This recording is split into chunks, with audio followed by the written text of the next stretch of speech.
discurso de posse, 1º de janeiro. Não podemos deixar que ideologias nefastas venham dividir os brasileiros. Ideologias que destroem nossos valores e tradições, destroem nossas famílias, alicerce da nossa sociedade. Solenidade em comemoração aos 100 dias de governo, 11 de abril. Uma das diretrizes do nosso governo é trabalhar com foco na valorização da família, nos valores cristãos, numa educação de qualidade e sem viés ideológico. Assembleia Geral das Nações Unidas, 24 de setembro. A ideologia invadiu nossos lares para investir contra a célula máter de qualquer sociedade saudável, a família. Da posse à abertura da Assembleia Geral da ONU foram 147 discursos analisados em reportagem publicada pelo Globo no último domingo. E de lá para cá, quase nada mudou nos pronunciamentos oficiais de Jair Bolsonaro. Quais são as palavras mais usadas pelo presidente? Quais são as diferenças entre os discursos e as entrevistas? Como foi o trabalho de reportagem para analisar a forma e o conteúdo das falas de Bolsonaro? Esses são os temas do Ao Ponto de hoje. Eu sou Carolina Moran, estou com Roberto Maltic e hoje nós conversamos com as repórteres especiais Janaína Figueiredo e Maiá Menezes. O Ao Ponto é o podcast diário do Globo e está disponível no site do jornal, no Spotify, no iTunes e nas demais plataformas de áudio. Fique com a gente. Maiá Menezes, como é que surgiu a ideia de fazer essa reportagem? A ideia surgiu, na verdade, a partir de uma conversa minha com a Jana. Aí, prioritariamente, ela estava olhando com alguma atenção a repercussão externa de alguns comportamentos do presidente Bolsonaro. Um em especial, que foi ele ter ido cortar o cabelo em vez de se encontrar com um chanceler. Da França, né? Da França. Macron lembrou ainda que o presidente brasileiro cancelou um encontro com um ministro francês para cortar o cabelo. E aí, a partir daí, ela teve a ideia, vamos fazer um behind the scene, que é por trás do cotidiano, como é a gestação dessa agenda e desse cotidiano da vida de um presidente da República, no caso, o nosso atual é o presidente Bolsonaro. E aí a gente começou apurando a agenda, que foi uma reportagem que saiu na semana passada. No meio da apuração, numa conversa com a Jussara, a setorista do Planalto, lá em Brasília... Jussara Soares, que já teve Jussara com a gente aqui no Soares, podcast algumas vezes. Exato. Posso almoçar com o senhor? Não, moçada. E aí ela disse, às vezes eu tenho a sensação de voltar para a redação sem ter notícia, porque os discursos dele são muito parecidos.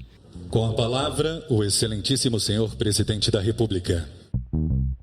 Aí eu comentei isso com a Jana, e aí eu falei, vou começar a ouvir os discursos. Mas aí vocês olharam quais discursos? Nós analisamos 147 discursos do primeiro dia até a ONU. Depois teve um 148 que foi na posse do novo Procurador-Geral da República.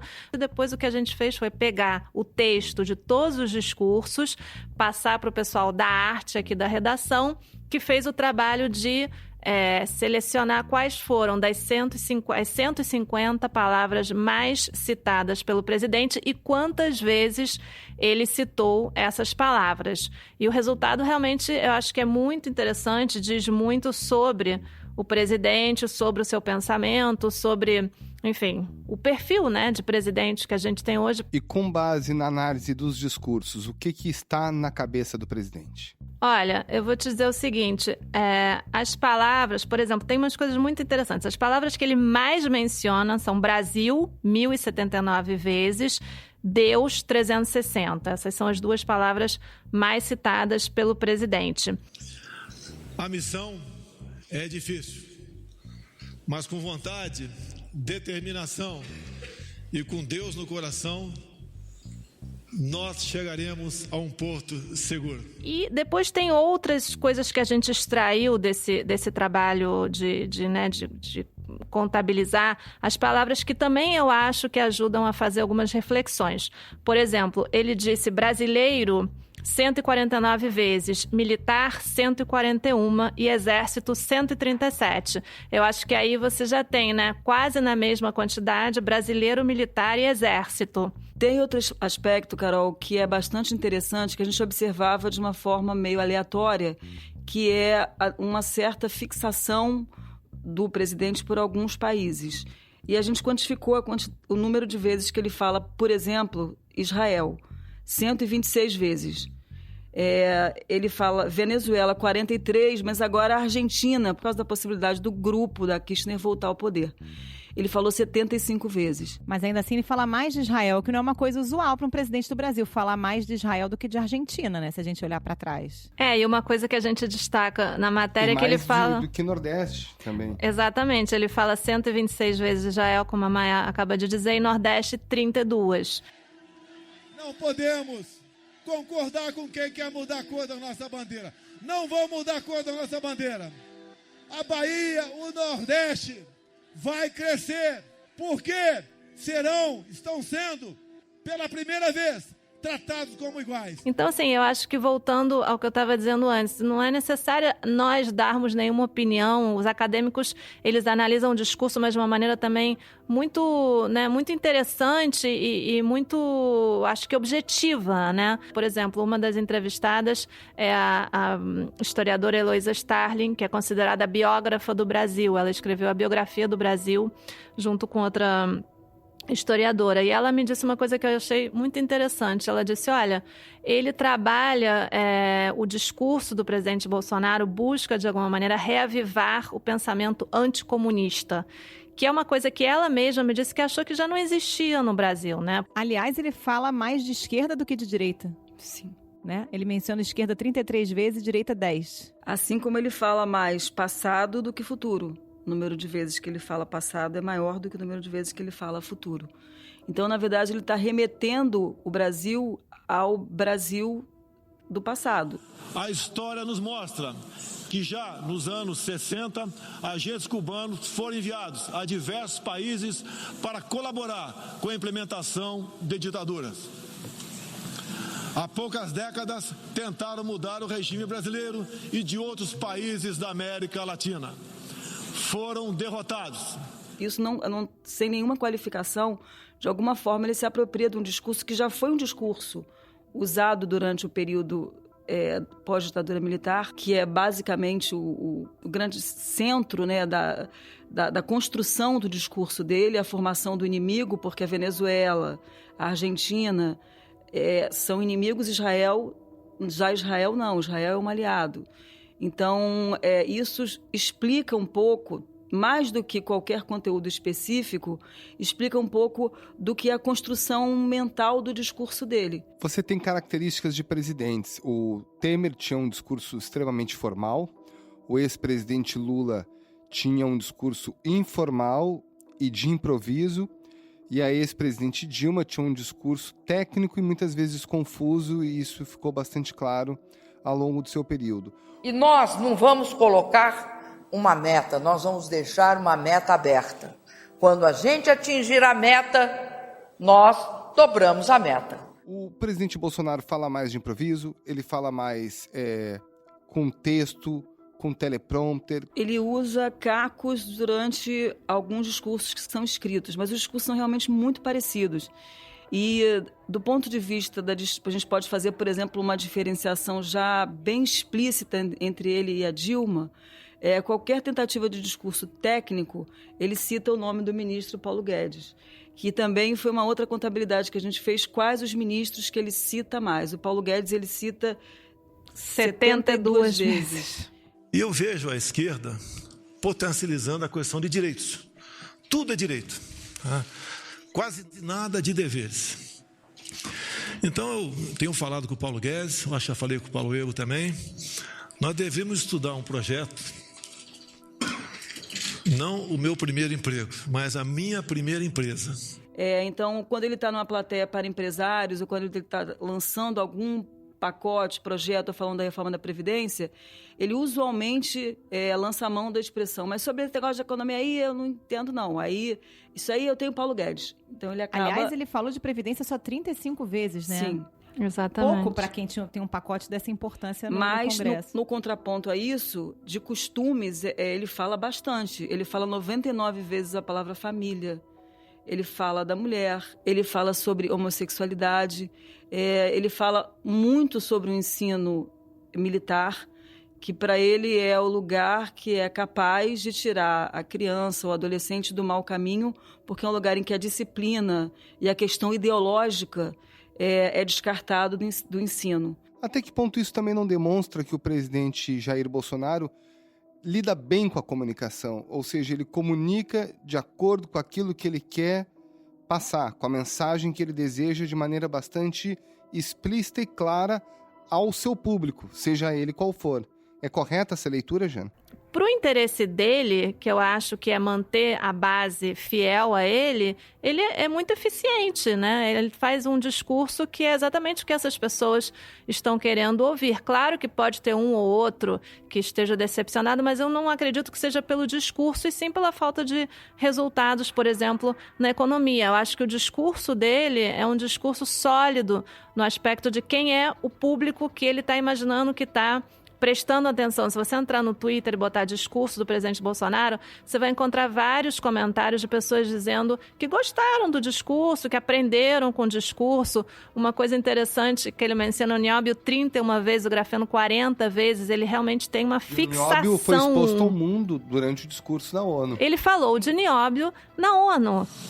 Nessas reservas existe grande abundância de ouro, diamante, urânio, nióbio e terras raras, entre outros. Então, assim, mas para você que vem acompanhando, e a gente agora fazendo esse trabalho que eu tô achando tão legal, não chama atenção, mas eu fico imaginando, né, assim, sei lá, não sei, o presidente da Suíça tentando entender. Mas ele não tá falando, talvez, para o presidente da Suíça, entendeu? Ele tá falando para outro público que vai falar, pô, o nióbio é a salvação, né? Vocês conversaram, inclusive, com um filósofo, né, o Eduardo Jardim, que fala sobre isso, que tem até um público para esse tipo de discurso até fora do Brasil, né? Sim, a entrevista com o Eduardo Jardim foi muito interessante, porque ele foi muito, acho assim, muito sensato na opinião dele. Foi uma opinião moderada e acho que interessante do ponto de vista de que a gente tem que analisar tanto a agenda, os discursos e tudo o que se refere ao presidente Bolsonaro sem preconceitos, né? Apesar do tom reativo e reacionário desse discurso do Bolsonaro, isso é uma novidade, a gente tem que estar atento para isso. E tem também um público, tanto interno como um público externo, que, de certa forma, vai acolher essa mensagem. Por isso que ele foi à ONU e fez esse discurso que foi preparado segundo repórteres aqui do jornal, estou me lembrando agora do Guilherme Amado, mas não sei se mais alguém escreveu, dizendo que foi um discurso preparado pelo Eduardo Bolsonaro, deputado. A própria Jussara falou isso conosco na semana passada durante o podcast, Eduardo Bolsonaro, Ernesto Araújo, Felipe Martins e Augusto Heleno. Então, que são, assim, acho que, né, o círculo ali mais próximo e mais em sintonia, né, com o presidente. É um discurso que, obviamente, ele tem um público interno, mas o presidente foi à ONU sabendo que tem muitos países e muitas sociedades que estão também dando essa guinada para o conservadorismo, que estão atentos e que se interessam e que ele quer se colocar, obviamente, como uma liderança na América Latina, mas também no mundo, desses setores. E não são setores menores. E a gente tem que olhar para esses discursos com uma cabeça aberta, né? Tentando entender e não julgar e ter preconceitos. A gente tem que tentar entender para também poder, né, acompanhar com conhecimento, né, do que se passa na cabeça. Eu acho que talvez tenha havido uma inquietação internacional também, porque o grande assunto do momento de que está causando uma repercussão e uma comoção mesmo no mundo afora é a questão da Amazônia. Nos discursos que a gente contabilizou, ele falou 56 vezes da Amazônia. Então, somando esses dois minerais, foi 71 vezes ele citou os minerais e a Amazônia apenas essa quantidade. Menos, entende? É uma falácia dizer que a Amazônia é patrimônio da humanidade. Não quer dizer que ele não pense na Amazônia, mas quer dizer que a inquietação também lá fora é que se esperava uma posição do presidente sobre algo que está causando uma repercussão, em sua maioria negativa, por conta das queimadas e de toda a maneira como ele vem tratando a questão desde o início dos debates, né? E às vezes me parece que as entrevistas são escolhidas para os recados e os discursos são utilizados para a defesa do programa, da ideologia, da direita, reforçar o pensamento conservador que ele defende claramente. Essa leitura faz sentido? Eu acho que sim, porque se você pensar, por exemplo, o incidente diplomático grave que houve com a ex-presidente Bachelet do Chile, surgiu num que a gente chama de quebra-queixo, né, na linguagem jornalística ali na chegada ou na saída, não me lembro do Alvorada, né? Foi realmente uma declaração muito forte que causou repúdio generalizado no Chile, e ele não vai dizer isso num discurso, ele dá esses recados, eu acho, ali no contato com o povo, que não são muitas pessoas. Se você observa, tem quantas pessoas ali? 30, 40, não sei. Ela critica, dizendo que o Brasil está perdendo seu espaço democrático. Senhora Michelle Bachelet, se não fosse, né, o pessoal do Pinochet derrotar a esquerda em 73, entre ele e seu pai, hoje o Chile seria uma Cuba. São discursos curtos, né, Maia? A média é 3 minutos e 9 segundos. O maior foi o da ONU, que teve 31 minutos. Exato. E um dos grandes discursos, por exemplo, foi no lançamento do programa para escolas militares. Então, quando o assunto é o assunto que é exatamente a zona de conforto dele, ele consegue, de fato, demora e explana e fala de exemplos e da vida dele, como quando ele era do exército, quando ele era militar. Na prova do PISA, né, ele não sabe uma regra de 3 simples, não sabe interpretar um texto, não responde uma pergunta básica de ciência, me desculpa. Não tem que perguntar para o pai, irresponsável nessa questão, se ele quer ou não uma escola com uma, de certa forma, militarização. Tem que impor. E os discursos mais curtos são os discursos mais técnicos. E ele, de fato, dá recados e, às vezes, são 7 frases, 3 minutos, 4 minutos. A média foi de 3 minutos e 40 segundos, a gente somando um total de 10 horas e meia de discursos ao longo desses meses. São discursos muito simples, né? Realmente ele dá o recado ali, mas de uma maneira bem concreta. O último discurso a gente não incluiu na posse do Aras, mas eu dei uma olhada, é um discurso bem curto, muito curto mesmo, no qual ele menciona 3 vezes a palavra Deus, pede que Deus ilumine, né, essa missão, né, do novo procurador, e é muito curtinho, assim, basicamente desejando sorte, e usa uma palavra que me chamou a atenção, né, que o novo procurador interfira onde achar que deve interferir. Aí eu acho que, sim, faltou uma assessoria, mas enfim, essa é uma opinião pessoal. Dá para projetar com base na evolução dos discursos para onde que a palavra do presidente está indo? Tem dirigido o discurso para algum lado ou segue na mesma toada lá de janeiro? O Globo publicou uma matéria ontem, da qual eu também participei, e que a gente vê que no caso do Wilson Witzel, que foi eleito também no mesmo espectro ideológico do Bolsonaro, ele já vem tentando migrar o discurso e as companhias partidárias, políticas, excluindo daí a segurança pública, mas todo o resto, para a centro-direita. Isso tem ficado claro nas movimentações dele. No caso do Bolsonaro, o discurso dele, pelo menos até hoje, tem sido exatamente o mesmo que ele usou durante a eleição. E não o espectro ideológico dele faz, inclusive, com que quem tenha pretensões eleitorais em 2022 e tenha sido eleito com o apoio dele, aí eu falo do Dória e do Witzel, eles também vão ter que se descolar de alguma forma e sair da ultradireita, como a gente fala, da grande bolha da direita, e tentar uma posição de centro. Ou seja, não é canelada, é cotovelada. Sim.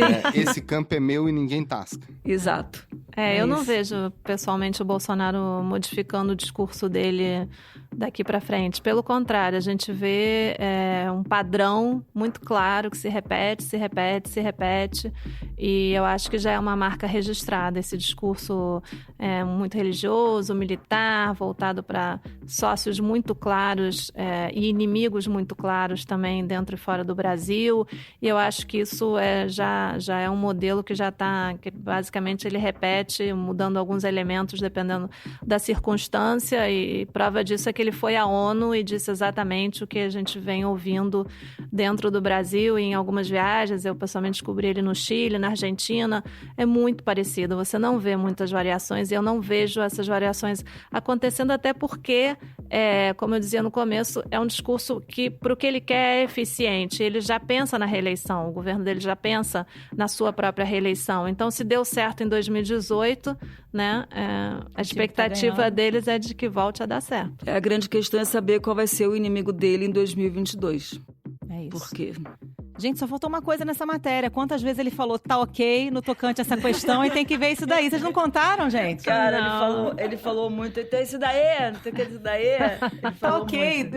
Mais do que Deus e família, ele deve ter falado tá ok. Muito obrigado para todos vocês.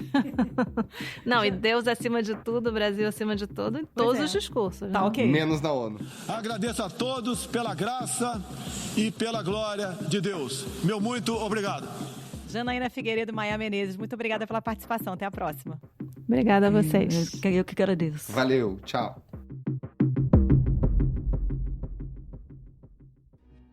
Este foi o Ao Ponto de hoje. A partir desta segunda, Roberto Maltic saindo de férias, Maltic. Vai me abandonar? Não, mas é só por um pouquinho. Rapidinho, 2 semanas você volta, 2 né? 2 semanas eu volto. O Ao Ponto é podcast diário da redação do Globo. Nessa conversa a gente conta com a participação de toda a equipe do jornal, as mesmas pessoas que levam até você informação e análise de qualidade todos os dias. O Ao Ponto está disponível no site do jornal, no Spotify, no iTunes e demais plataformas de áudio. E você entra em contato com a gente pelo e-mail podcast@globo.com.br. Quer saber mais? Entre em oglobo.com.br e confira todas as notícias e reportagens especiais. E, de fato, a partir de amanhã, por este breve período, a Carol estará sozinha aqui com vocês, contando um pouquinho das histórias das reportagens, aprofundando um tema, sempre com o apoio de toda a redação do jornal. A captação e a edição hoje ficaram por conta do Victor Carvalho. Tchau e até breve. Boas férias, Maltic. Até mais. Valeu.